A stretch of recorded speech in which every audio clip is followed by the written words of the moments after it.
नमस्कार दोस्तों। युवा सपने लिए देश की सबसे बड़ी परीक्षा आईएएस के लिए यानी यूपीएससी के लिए दिल्ली जाते हैं।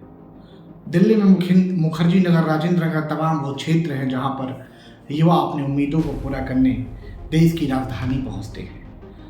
तमाम सुख सुविधाओं से लैस ये क्षेत्र आज चर्चाओं में है।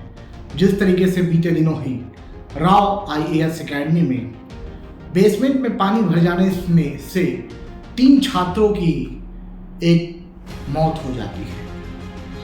तकरीबन ये बताया जा रहा है कि उस बेसमेंट में बनी लाइब्रेरी में लगभग 35 छात्र और छात्राएं पढ़ाई कर रहे थे, लेकिन पानी भर जाने के बाद जिस तरीके से 3 छात्रों की एक मौत हो जाती है, उसके बाद लगातार दिल्ली पर सवाल उठ रहा है।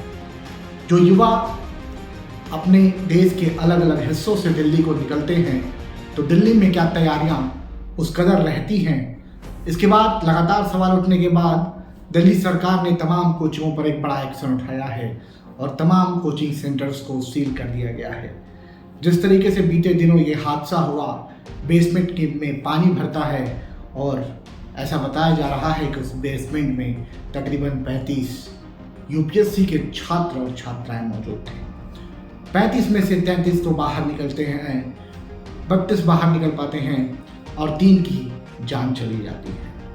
तो यहाँ सवाल है, क्या हादसों के बाद जिस तरीके से तमाम विभाग या तमाम क्षेत्र देश भर में जागते हैं, क्या उस सरकारी महकमों को पहले ही जागना चाहिए? अगर उदाहरण की बात करें तो जब रेलवे में हादसे होते हैं तो जिस तरीके से रेलवे का विभाग जागता है, तमाम रेलवे के अलग अलग डिपार्टमेंट्स, अलग अलग सर्कल्स जागते हैं। अगर किसी स्वास्थ्य विभाग में हादसे होते हैं, स्वास्थ्य विभाग जागता है। अगर परिवहन विभाग में हादसे होते हैं तो आरटीओ विभाग जागता है। तो क्या सवाल यहाँ खड़ा होता है कि तैयारियाँ और जागने की समय सीमा पहले नहीं हो सकती है? अगर हम समय से पहले जाग जाएं तो तमाम इन हादसों को क्या रोका जा सकता है? तमाम सरकारी विभाग हैं, क्या इन्हें समय से जागना जरूरी है? क्योंकि समय से अगर स्वास्थ्य विभाग, रेलवे और तमाम जो विभाग है वो विभाग जगते तो ऐसे हादसे देखने को ना मिलते। जब देश में हादसे होते हैं तब वो विभाग जगता है, तब जगती है वो सिस्टम जगता है और तब जगती है सरकार के उन सिस्टम की नींव खुलती है। जिस तरीके से आप दिल्ली में यूपीएससी की तैयारी करने गए, इन 3 छात्र छात्राओं की आज परिवार में एक उम्मीद जो है वो उम्मीद बुझ चुकी है। हालांकि दिल्ली तमाम संस्थानों का एक गढ़ माना जाता था, लेकिन अब सवाल यहाँ वही खड़ा होता है कि क्या जो वैध संस्थान है उसके खिलाफ अब दिल्ली सरकार ने कार्रवाई करनी शुरू कर दी है और तमाम संस्थानों को शुरुआती दौर में सील कर दिया गया है। इसी तरीके से तमाम क्षेत्रों में जो चल रहे कार्यों को क्या सरकारी महकमे को पहले जागना चाहिए और जिस तरीके से हादसे का कारण बनने वाली चीज़ें हैं उन पर रोक लगाने की आवश्यकता है।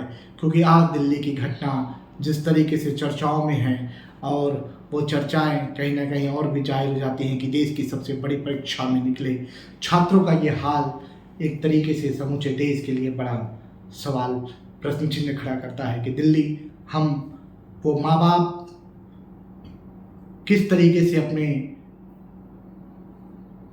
बेटे और बेटियों को दिल्ली की राह पर भेजते हैं, दिल्ली में भेजते हैं सपनों को लेकर। लेकिन आज उन 3 परिवारों का क्या, जहां पर इस हादसे का शिकार होकर और उनकी मौत हो जाती है।